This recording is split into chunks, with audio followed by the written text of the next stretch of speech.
Reasoning की class में हम सीखेंगे पासा आधारित प्रश्नों को किस प्रकार हल किया जाए, यानी डाइस बेस्ड क्वेश्चंस। पासा बच्चों आप सभी जानते हैं, जो हम लूडो खेलते हैं, सांप सीढ़ी खेलते हैं, तो जिस पर अंक आते हैं उसे हम पासा बोलते हैं। इस पर हमारे रीजनिंग में कुछ क्वेश्चंस आते हैं और उसमें उन्हें सॉल्व करना बहुत आसान हो जाता है अगर हमें कुछ उनके मूलभूत कॉन्सेप्ट्स क्लियर हों, कुछ ट्रिक्स हमें आती हों। तो आज उन्हीं ट्रिक्स पर हम बात करेंगे। चलिए अपना सेशन शुरू करते हैं। बच्चों पासा दो प्रकार का होता है, जनरल डाइस या फिर स्टैंडर्ड डाइस। जनरल डाइस यानी सामान्य पासा। सामान्य पासा वो होता है जिसकी अगल बगल की जो सतह है उनका योग 7 आए। इसका मैं एक आपको उदाहरण देती हूँ। जैसे ये एक डाइस है और इसकी हमें 3 सतह एक बार में दिखाई देती हैं। तो इनकी सतहों का अगल बगल, तो ये अगल बगल की सतह है, इनका अगर हम योग करके देखें, 4 और 2 का योग करें तो आएगा 6। ये 7 नहीं है, मैंने बोला कि इनका योग 7 होना चाहिए। दूसरा देखते हैं, 2 और 3 का अगर हम योग करेंगे तो क्या आएगा बच्चों? Very good, 5। और 4 और 3 का योग करेंगे तो आएगा हमारा 7। यानी कि यहाँ हमारा 7 आ रहा है, तो हम इस पासे को बोल सकते हैं कि ये जनरल डाइस है। जनरल डाइस आधारित प्रश्न को अलग ट्रिक से सॉल्व करते हैं, वो हम अभी सीखेंगे। दूसरा देख लेते हैं स्टैंडर्ड डाइस यानी मानक पासा। मानक पासा जो बच्चों आप यूज करते हैं लूडो में वही होता है। यहाँ पर अगल बगल की सतहों का योग जो है वो 7 नहीं होता। ठीक है, क्या होता है? अगल बगल की सतहों का योग 7 नहीं होता। जैसे एक एग्जाम्पल में दे रही हूँ, 4, 5 और 1। हम अगल बगल की सतहों का योग देख लेते हैं। 4 और 5 का योग आएगा 9, वेरी गुड। 5 और 1 का योग क्या आएगा बच्चों? ये 6। और 4 और 1 का योग आएगा 5। तो यहाँ हम देख सकते हैं कि कोई सा भी योग 7 नहीं है, यानी कि 7 नहीं आ रहा है। तो अगर योग 7 नहीं आ रहा है तो ये स्टैंडर्ड डाइस है, यानी कि मानक पासा है। मानक पासा में एक चीज हमें हमेशा याद रखनी है कि अगल बगल का योग 7 नहीं आएगा, पर विपरीत सतहों का योग हमेशा 7 आएगा। यानी कि अगर एक सतह पर 5 है तो उसके विपरीत कौन सी होगी बच्चों? 7 में से 5 हम घटाएंगे तो क्या होएगा? 2। यानी कि 5 के विपरीत आएगा हमारा 2। इसी तरह से 1 है तो 1 के विपरीत कौन सी आएगी हमारी? Very good, 6। और 4 है तो 4 के विपरीत आएगा हमारा 3। ये हमेशा ऐसे ही आएगा। तो अगर आपके पास मानक पासा आपको दिया हुआ है तो वो प्रश्न को आप बिना समय गंवाए जल्दी से उसकी विपरीत सतह निकाल सकते हैं। ठीक है, तो अगर स्टैंडर्ड डाइस दे रखा है यानी मानक पासा दे रखा है और विपरीत सतह पूछी है तो आप उसको, जैसे 4 का पूछा है तो क्या हो जाएगा? 7 में से हम 4 माइनस करेंगे, क्या बचेगा? 3। तो विपरीत सतह पर होएगा 3। 5 दिया हुआ है तो हो जाएगा 2 और 1 दिया हुआ है तो हो जाएगा 6। तो इस प्रकार हम मानक पासा आधारित प्रश्नों को सरलता से हल कर पाएंगे। तो आगे हम अपनी क्वेश्चंस पर आ जाते हैं और ये टाइप 1 है, यहाँ पर हम मानक पासा आधारित प्रश्नों को हल करेंगे। अब देखिए बच्चों, एक प्रश्न दिया गया है, निम्नलिखित में 4 की विपरीत सतह पर कौन सा होगा? आपको इस तरह से दो आकृति दी हो सकती है, एक भी हो सकती है। तो 2 का मतलब है कि एक पासे को उन्होंने 2 बार फेंका है। तो सबसे पहले देखेंगे हम, इसको पहचानेंगे कि ये मानक है या फिर जनरल पासा यानी आम पासा है। तो 6 और 3 9, 6 और 2 8, 2 और 3 5, यानी कि 7 इनका योग नहीं आ रहा है। दूसरा देख लेते हैं, 2 और 1 3, 2 और 3 5, 3 और 1 4, यानी कि दोनों हमने जो आकृति दी है उसमें अंकों का योग किया तो वो 7 नहीं आ रहा है। अगर अगल बगल के अंकों का योग 7 नहीं आ रहा है तो ये मानक पासा है, यानी कि इनके विपरीत अंकों का, विपरीत सतह पर जो अंक है उनका योग 7 होगा। तो अब पूछा है 4 के विपरीत कौन सा होगा, तो हम उसे आसानी से निकाल लेंगे। 7 में से 4 हम घटाएंगे, क्या आएगा बच्चों?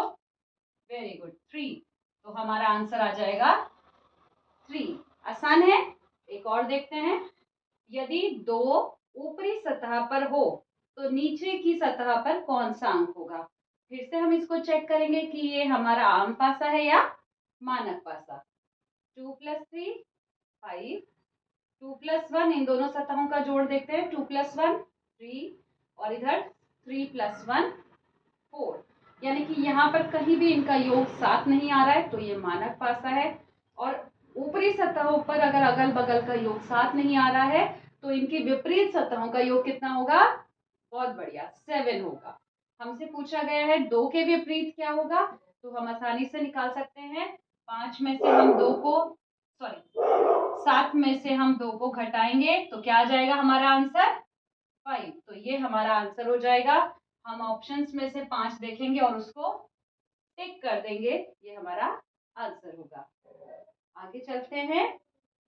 यदि यह एक मानक पासा है, यहाँ पर हमें दे रखा है, बता रखा है कि ये एक मानक पासा है, तो 4 के विपरीत कौन सा अंक होगा? आप आसानी से बता सकते हो बच्चों, बता सकते हो? यस। तो 4 के विपरीत होगा 7 - 4 यानी कि 3। तो यहाँ पर हम देखेंगे 3 कहाँ पर है और उसको हम टिक कर देंगे, ये हमारा आंसर हो जाएगा। इसी प्रकार हम कुछ और क्वेश्चंस देखते हैं। तो चलिए आगे और अभ्यास करते हैं। आशा है आपको मानक पासा का कॉन्सेप्ट समझ में आ गया होगा कि उनकी अगल बगल की सतह का योग 7 नहीं होता, पर विपरीत सतह का योग हमेशा 7 होगा।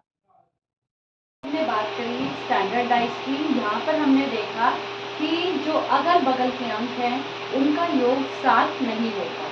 तो अगर अगल बगल के अंकों का योग 7 नहीं है तो उनके विपरीत जो सतह है उनका योग वहाँ के अंकों का 7 होगा। अब हम बात कर लेते हैं जनरल डाइस यानी सामान्य पासा की। सामान्य पासा में जैसे मैंने बताया कि यहाँ के अगल बगल के अंकों का योग 7 होता है। तो एक डाइस के माध्यम से समझ लेते हैं। सपोज ये डाइस है हमारे पास, यहाँ पर 3 साइड है, 4 3 और 5 ये हमें दिख रही है, और ये उसी डाइस को दोबारा फेंका गया है तो हमें दिख रहा है 2 3 और 6। ठीक है, तो यहाँ हम योग इनका एक बार चेक कर लेते हैं। 4 और 3 का योग 7 आ रहा है, यानी कि ये जनरल डाइस है।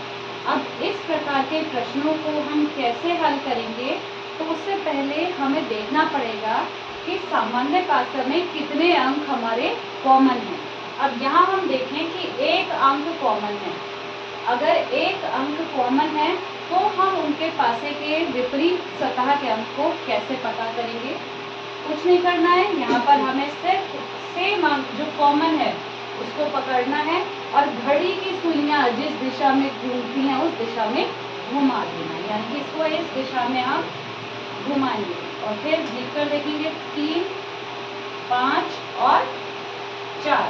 इसी तरह से ये हो जाएगा, क्या होगा बच्चों? 3 फिर यस 6 और 2।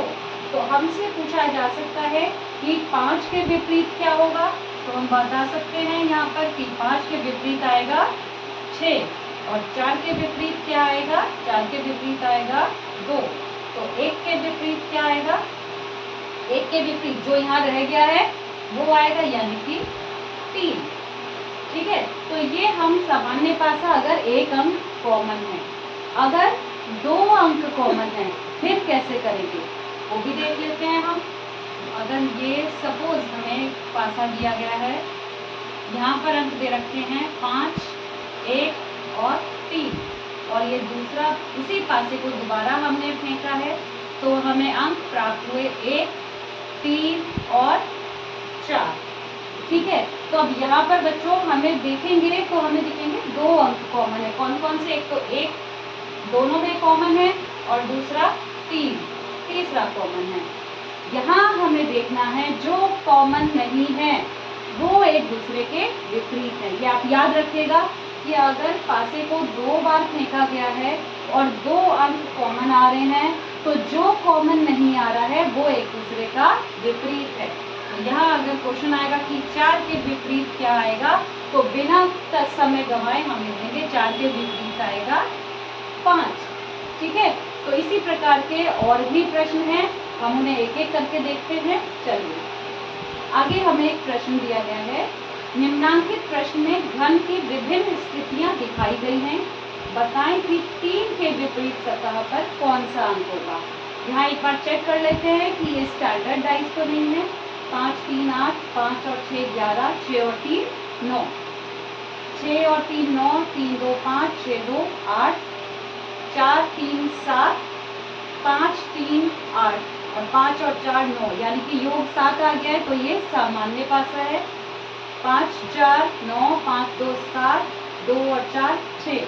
अगर एक ही पासे को 3 या 4 बार फेंका गया है और एक बार ही उसका योग 7 आ रहा है, तो हमें बाकी में कंफ्यूजन नहीं होना चाहिए, क्योंकि अगर एक भी योग 7 आ रहा है तो वो सामान्य पासा है। ठीक है बच्चों, यहाँ हमसे पूछा गया है कि 3 के विपरीत कौन सा अंक आएगा। तो यहाँ हम इस तरह के प्रश्न में, क्योंकि हमें 3 के विकल्प दिख रहे हैं, तो हम यहाँ देखेंगे 3 के विपरीत क्या नहीं आएगा। एक चीज इधर ध्यान रखनी है, जो अगल बगल है वो विपरीत नहीं हो सकता। जो हमें 3 के अगल बगल दिख रहे हैं वो 3 के विपरीत नहीं होंगे। ठीक है, अब देखते हैं इधर 3 के अगल बगल हमें क्या क्या दिख रहे हैं। 3 के अगल बगल 5 दिख रहा है, हमें 6 दिख रहा है। यहाँ देखें हमें 6 दिख रहा है, हमने लिख लिया। 3 के अगल बगल 2 भी दिख रहा है, 3 के अगल बगल 4 भी दिख रहा है और 5 हमने लिख लिया। आगे हमारे पास 3 नहीं है, तो ये हमें अंक जो है इसके अगल बगल दिख रहे हैं, यानी कि विपरीत ये तो होंगे नहीं। तो विपरीत क्या होगा, जो अगल बगल नहीं है। बहुत बढ़िया, तो यहाँ पर कौन सा नहीं है देख लेते हैं। 3 के अगल बगल 6 है, 5 है, 4 है, 2 है, कौन सा नहीं है, 1। तो 1 अगल बगल नहीं है, तो 3 के विपरीत क्या हो जाएगा, 1 हम ढूंढेंगे और उसको टिक कर देंगे, ये हमारा आंसर हो जाएगा। अगला प्रश्न देख लेते हैं, 6 के विपरीत सतह पर कौन सा अंक होगा। अब यहाँ पर डाइस को सिर्फ एक बार डाला गया है, तो यहाँ पर हम लोग अनुमान लगाएंगे, प्रोबेबिलिटी, यानी कि जो अगल बगल नहीं है उनमें से ही कोई सा अंक उसके विपरीत होगा। तो 6 के अगल बगल 2 है और 5 है, तो 2 और 5 तो विपरीत नहीं हो सकते, तो कौन सा हो सकता है 6 के अगल बगल। 6 के विपरीत हो सकता है 1, 6 के विपरीत 2 नहीं हो सकता, 3 हो सकता है, 4 हो सकता है और 5 नहीं हो सकता, क्योंकि वो अगल बगल है। तो ये हम ऑप्शन देखेंगे 1 3 4, 1 3 4 में से ही कोई सा अंक 6 के विपरीत होगा। ठीक है, और इसको चेक कर लेते हैं। 5 और 2 7, यानी कि ये एक जनरल डाइस है, तो हम इसको अपने अकॉर्डिंग ये भी बोल सकते हैं कि 6 के अगेंस्ट पीछे 1 होगा, क्योंकि ये स्टैंडर्ड डाइस नहीं है। अगला प्रश्न देख लेते हैं, एक पासे को 4 बार उछाला गया, कितनी बार उछाला, 4 बार, और ये अंक प्राप्त हुए हैं।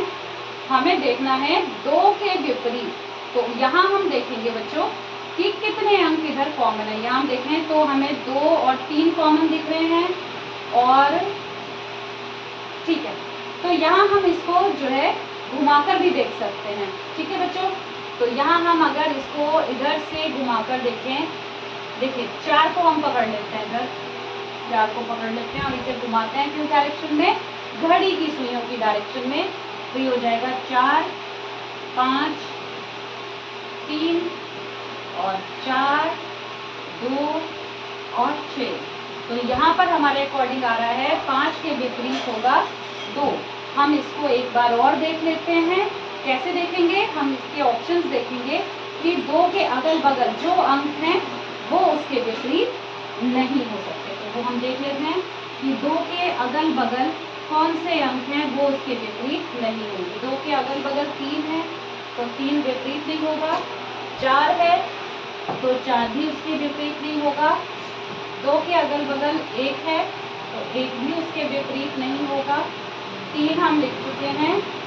2 के अगल बगल 6 है, तो 6 भी उसके विपरीत नहीं होगा। अब क्या बचा इधर, 1 2 तो ये स्वयं है, 3 4 बचा 5, तो 2 के विपरीत होगा 5, हमारा आंसर आ जाएगा 5। तो हम इसको टिक कर देंगे। ठीक है बच्चों, एक और प्रश्न देख लेते हैं हम इसी तरह का। 1 के विपरीत कौन सा अंक होगा? अब 1 के विपरीत देखना है तो यहाँ भी हम इसको देख सकते हैं कि 1 के अगल बगल कौन से अंक हैं।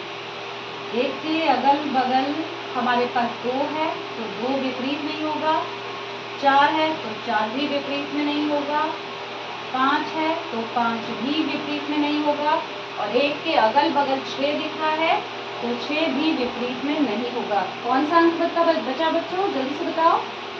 यस, 3 बचा, तो 1 के विपरीत होगा 3। ठीक है, तो जनरल डाइस में हमें यही ध्यान रखना है, ये 3 को हम टिक कर देंगे कि जो अंक, पहले इनका योग देखेंगे, अगर 7 आ रहा है तो एक जनरल डाइस है, और जनरल डाइस में जो अगल बगल हैं वो विपरीत नहीं होंगे। अगर एक अंक उनमें कॉमन है तो हम उन्हें घुमाकर देखेंगे, और जो अंक इस तरह से ऑपोजिट आएंगे वो उनके विपरीत होंगे। अगर 2 अंक कॉमन हैं तो हम उनको देखेंगे कि कौन सा अंक उधर आ रहा है जो अगल बगल है। ठीक है बच्चों, और वहां से हम विपरीत अंक निकाल पाएंगे। अगर 2 अंक कॉमन है, डाइस में इस तरह दिखा रखा है जहाँ 2 अंक आपके कॉमन है, जैसे यहाँ 1 और 3 कॉमन है, तो जो कॉमन नहीं है वही एक दूसरे के विपरीत होंगे। ये आपको ध्यान रखना है। आगे चलते हैं हम। चलिए अब हम कुछ और एग्जाम्पल्स देख लेते हैं। यह एक सामान्य पासा है, यहाँ लाल रंग के विपरीत कौन सा अंक होगा? तो यहाँ पर हमें पासे के रूप में अंक की जगह रंग दिए गए हैं, तो हम पहले देखेंगे, क्योंकि ये जनरल डाइस ही होगा, स्टैंडर्ड तो हो नहीं सकता है। तो यहाँ पर हम देखेंगे कि कितना कॉमन है, कितने जो है इधर चीजें कॉमन है, कितने रंग कॉमन है। तो हरा हम देखेंगे, एक तो हरा कॉमन है इधर, तो कौन कौन सा कॉमन है? एक तो हरा रंग कॉमन है, और दूसरा सफेद, सफेद रंग कॉमन है। हमने अभी बात करी थी कि अगर डाइस को 2 बार फेंका गया है और उधर 2 कॉमन है, जो तीसरे दोनों अनकॉमन है, कॉमन नहीं है, वही एक दूसरे के विपरीत होंगे। तो ये ट्रिक हमें याद रहेगी तो हम बता पाएंगे कि लाल के विपरीत कौन सा होगा। तो हम देख सकते हैं बच्चों इधर कि लाल के विपरीत यहाँ कौन सा बचा है? पीला। तो लाल के विपरीत कौन सा होगा यहाँ पर?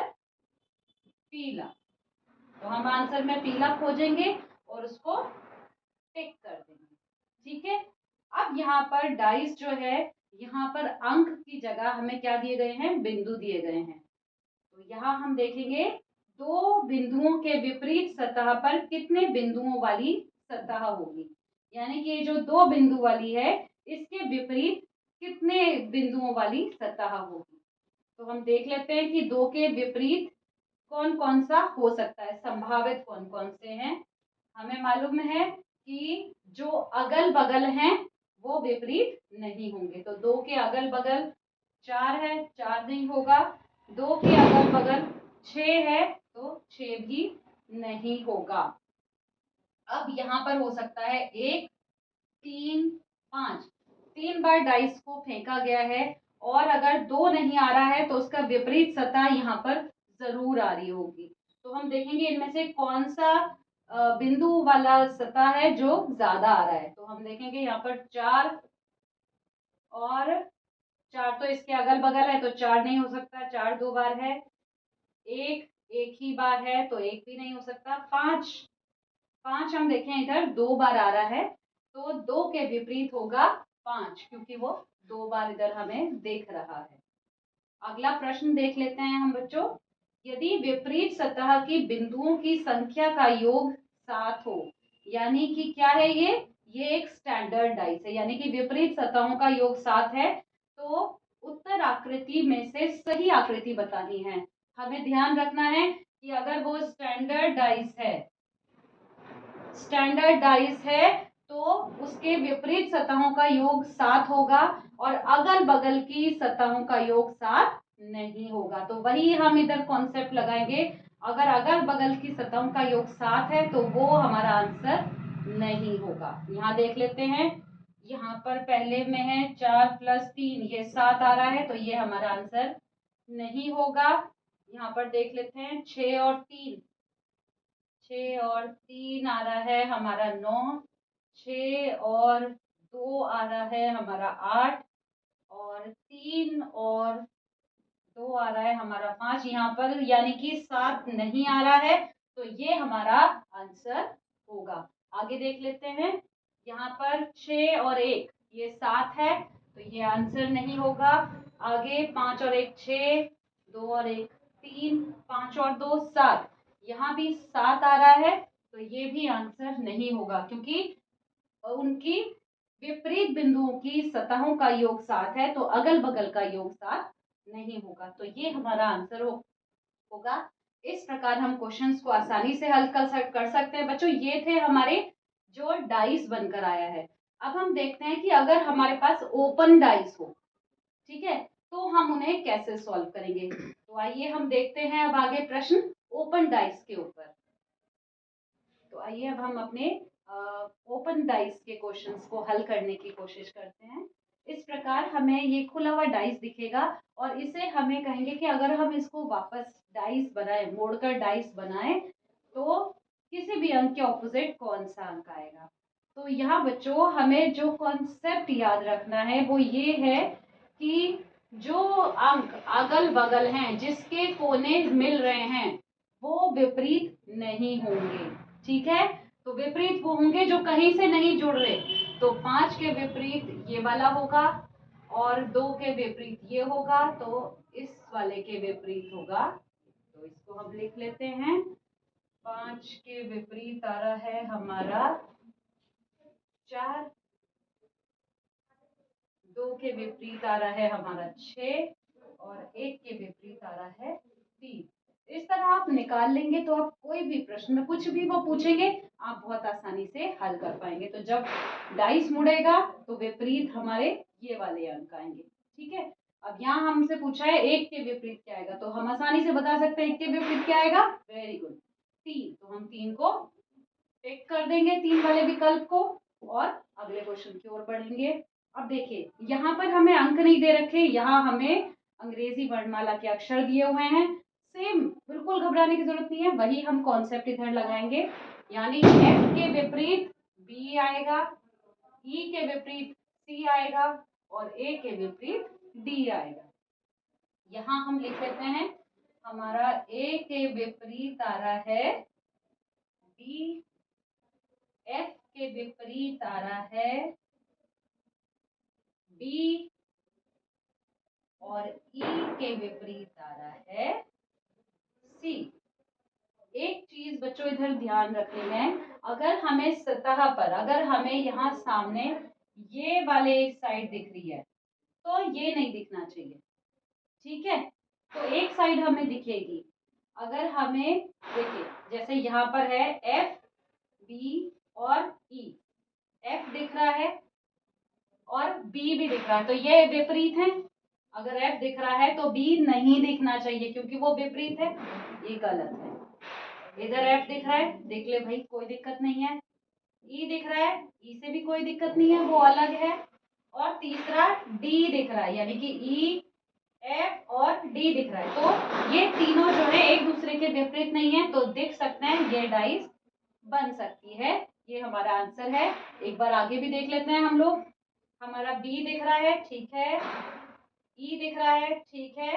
अब ई के साथ सी भी दिख रहा है, तो ये नहीं दिखना चाहिए क्योंकि ये ई और सी विपरीत है, तो ये गलत है। अगला भी एक बार और देख लेते हैं हम।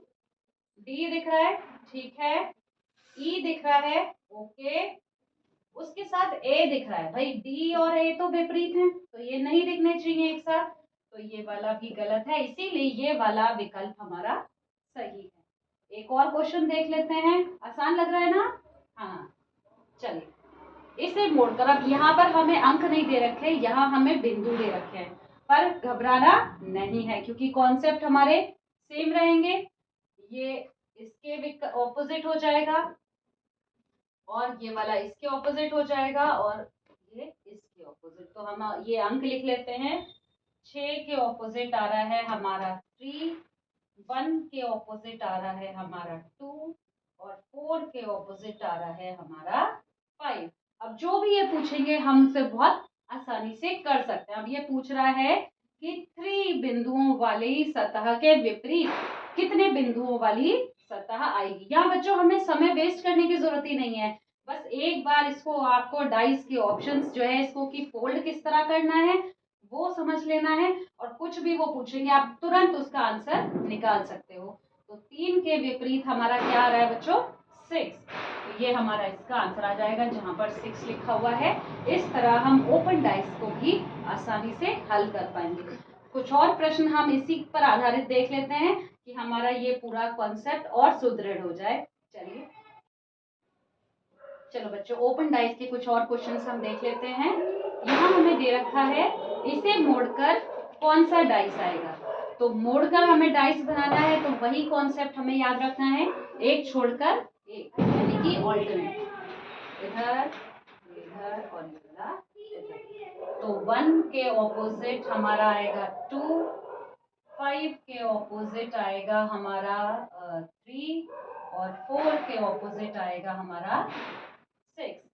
अब यहाँ पर डाइस बनाना है तो बच्चों एक चीज हमें ध्यान रखनी है, जो अगल बगल हैं वो ऑपोजिट नहीं होंगे, जो इधर ऑपोजिट हैं वो अगल बगल नहीं होंगे। ठीक है, तो ये हमारे विपरीत सतह है, तो ये अगल बगल में नहीं दिखनी चाहिए। तो अब हम देख लेते हैं पहला 2, 5, 3, 2, ठीक है, 5 और 3, अब ये दोनों विपरीत हैं तो ये अगल बगल नहीं दिखने चाहिए, ये गलत है। आगे देख लेते हैं 4, 6, 5, 4 और 6 ये तो यहीं पर विपरीत हैं और ये अगल बगल में दिख रहे हैं, तो ये डाइस हमारा गलत है।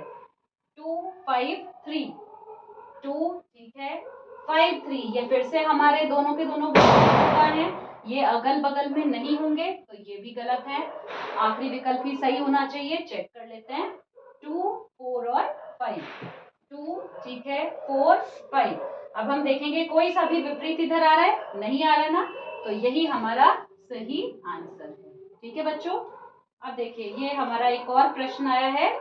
यहाँ पर पूछा गया है कि हमने इस आकृति को, इस ओपन डाइस को जब हम मोड़कर डाइस बनाएंगे, जब हम इसे मोड़कर डाइस बनाएंगे तो इस त्रिभुज के विपरीत कौन सा संकेत आएगा। तो विपरीत वाला संकेत हमें पता करना है, ओपन डाइस वाला फॉर्मूला हम इधर लगाएंगे, यानी कि ऑल्टरनेट होंगे, ऑपोजिट होंगे। ठीक है, अब ये हम अपना लिख लेते हैं। तो ये जो सन है, सन के ऑपोजिट हमारा आ रहा है ये स्क्वायर, हमारे सॉलिड सर्कल के विपरीत आ रहा है स्टार, सॉलिड स्टार है हमारा। ठीक है, और त्रिभुज यानी ट्राइंगल के विपरीत हमारा आ रहा है इधर सर्कल। तो क्वेश्चन में पूछा गया है कि इस ट्राइंगल यानी कि इस त्रिभुज के विपरीत कौन सा संकेत आएगा। हमने अभी देखा यहाँ पर आएगा हमारा सर्कल, तो हम इस ऑप्शन को टिक कर देंगे। बच्चों इस प्रकार आप थोड़ा बहुत प्रयास करेंगे तो आप पासा के ऊपर आधारित सभी प्रश्नों को आसानी से और बिल्कुल सटीकता के साथ हल कर पाएंगे। आशा है आपको ये वीडियो पसंद आई होगी। मिलते हैं अगली वीडियो में किसी नए टॉपिक के साथ, तब तक पढ़ते रहिए, आगे बढ़ते रहिए। Bye bye.